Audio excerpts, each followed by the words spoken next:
अस्सलाम वालेकुम। आज आपके लिए सूजी से बने गुलाब जामुन की रेसिपी लेकर आई हूँ। इससे पहले आपको मिल्क पाउडर से बने गुलाब जामुन की रेसिपी दी थी।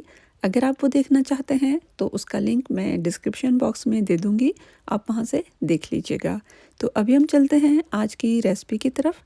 रेसिपी स्टार्ट करने से पहले आपके लिए दुआ है कि अल्लाह ताला आप सबको अपने ज़ुबान में खैर व आफ़ियत और ईमान की सलामती के साथ हमेशा खुश रखे। तो चले आएँ, अब हम अपनी रेसिपी स्टार्ट करते हैं।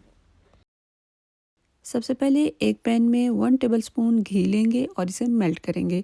आप चाहें तो कुकिंग ऑयल भी ले सकते हैं, लेकिन घी से गुलाब जामुन अच्छे बनते हैं।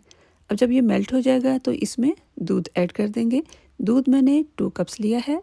अब वेट करेंगे जब तक ये बॉयल नहीं होता, तब तक हम चलते हैं दूसरी तरफ।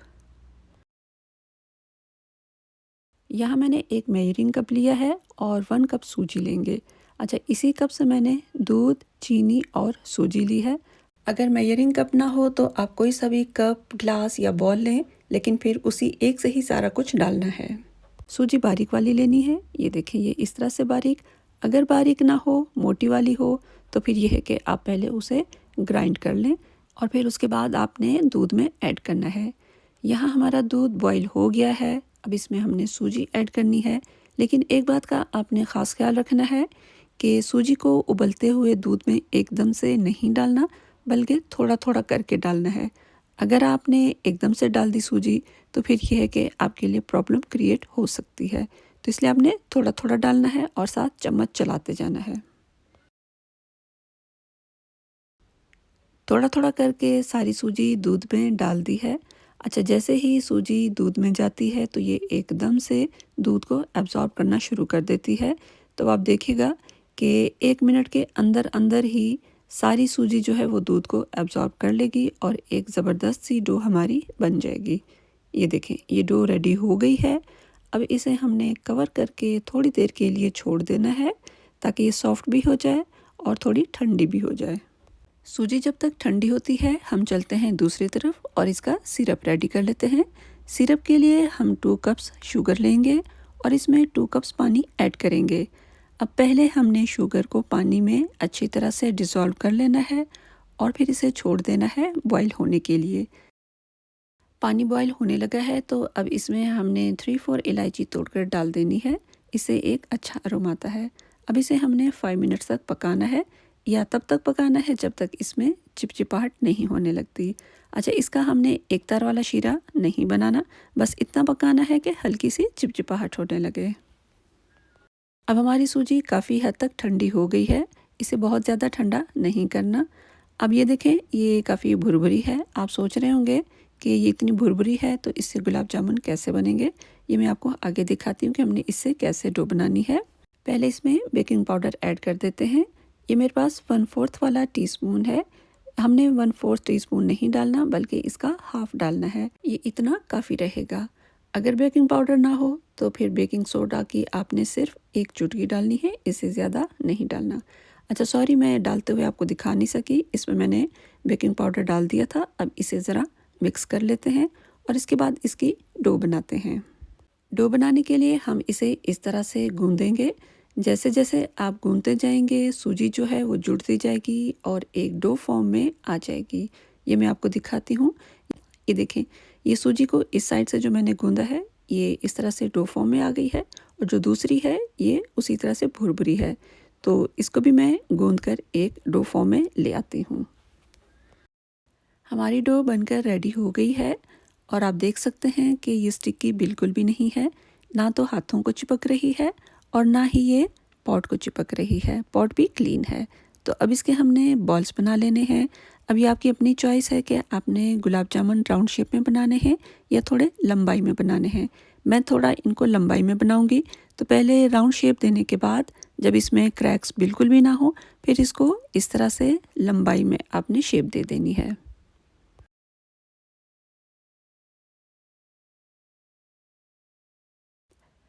ये देखिए, इसमें क्रैक्स बिल्कुल भी नहीं हैं और ये तब होगा जब डो अच्छी तरह बनी हुई होगी। बाकी के बॉल्स भी मैं बना लूँ, उसके बाद चलते हैं और फ्राई करते हैं। यहाँ ऑयल को मैंने गर्म होने के लिए रख दिया था। अब इसमें एक बॉल डालकर पहले चेक कर लेते हैं कि ऑयल ठीक से गर्म हुआ है या नहीं। तो जब मैंने बॉल डाला तो इसकी साइड से बबल्स नहीं निकले, तो इसका मतलब ये है कि ऑयल अभी अच्छी तरह से गर्म नहीं हुआ। जब ऑयल अच्छी तरह से गर्म हो गया तो एक एक करके सारे बॉल्स मैंने इसमें डाल दिए हैं। बॉल्स डालने के बाद 2-3 मिनट्स तक हमने स्पैचुला बिल्कुल भी नहीं चलाना, और जब इसमें स्पैचुला चलाएंगे तो फिर मुसलसल चलाते रहना है। आगे पीछे बॉल्स को करते हुए फ्राई करना है। पहले इनका कलर लाइट होगा और मुसलसल जब आप स्पैचुला चलाकर आगे पीछे करते रहेंगे तो ये डार्क होना शुरू हो जाएंगे। अगर ये एक ही जगह पड़े रहे तो फिर इनकी एक साइड डार्क होगी और दूसरी नहीं होगी। तो अब ये फ्राई हो गए हैं, मैं इन्हें निकाल लूँ। अब इन्हें पहले ज़रा ठंडा कर लेते हैं और उसके बाद सिरप में डालते हैं। अच्छा, यहाँ पे मैं आपको एक ख़ास टिप देने लगी हूँ कि कब इसे हमने गरम-गरम सिरप में डालना है और कब इसे ठंडा करके डालना है। अगर आपको जल्दी ना हो तो फिर ये करना है कि जब सिरप ज़्यादा गर्म ना हो और ना ही गुलाब जामुन ज़्यादा गर्म हो, तो फिर गुलाब जामुन को सिरप में डाल देना है, 2 आवर्स तक छोड़ देना है ताकि गुलाब जामुन सिरप को एब्ज़ॉर्ब कर लें। लेकिन अगर आपको जल्दी हो और आप चाहें कि गुलाब जामुन जल्दी से सिरप को एब्ज़ॉर्ब कर लें, तो फिर आपने सिरप को गर्म करना है, मतलब बहुत ज़्यादा उबलता हुआ भी ना हो लेकिन ठीक-ठाक गर्म हो, और गुलाब जामुन भी बहुत ज़्यादा गर्म हो, यानी इधर आप ऑयल से निकालें और फ़ौरन उसमें डाल दें। अब यह है कि डालने के बाद आपने छोड़ नहीं देना, बल्कि 5 मिनट्स तक आपने आगे पीछे करके इसे चलाते रहना है। नहीं तो यह है कि ये जिस जगह पड़े रहेंगे वहाँ से ये पिचक जाएंगे। फिर जब आप देखें कि गुलाब जामुन ने अच्छी तरह से सिरप को एब्ज़ॉर्ब कर लिया है तो फिर आपने 30 मिनट्स के लिए छोड़ देना है और उसके बाद इसे निकाल लेना है। इन गुलाब जामुन को मैंने सिरप में 3 आवर्स तक के लिए रखा। जब सिरप को इन्होंने अच्छी तरह एब्ज़ॉर्ब कर लिया तो अब इन्हें निकाल लेना है।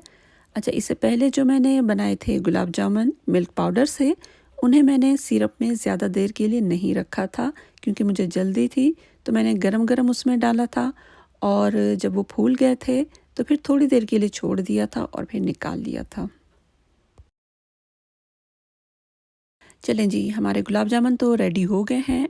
अब अच्छी लुक देने के लिए हमने इसे कोट करना है डेसिकेटेड कोकोनट में। आखिर में मैं आपको कट करके भी दिखाऊंगी ताकि आप देख सकें कि हमारे गुलाब जामुन अंदर से कितने सॉफ्ट और जूसी बने हैं। तो ये थी हमारी रेसिपी, होपफुली आपको अच्छी लगी होगी। आप भी बनाएं, खाएं और अल्लाह रब्बुल इज़्ज़त का शुक्र अदा करें जो हमें खिलाता और पिलाता है। जज़ाकुमुल्लाह खैर। अब मेरे चैनल पर आए, रेसिपी देखी और एंड तक देखी। ज़िंदगी रही तो इंशाअल्लाह एक और रेसिपी के साथ आऊँगी। तब तक के लिए इजाज़त लेने से पहले मैं आपको कट करके दिखा भी दूँ कि हमारे गुलाब जामुन कैसे बने हैं। ये देखें, ये देखकर ही आपको अंदाज़ा हो रहा होगा कि हमारे गुलाब जामुन कितने सॉफ्ट और जूसी बने हैं। तो फिर इजाज़त, अल्लाह हाफ़िज़।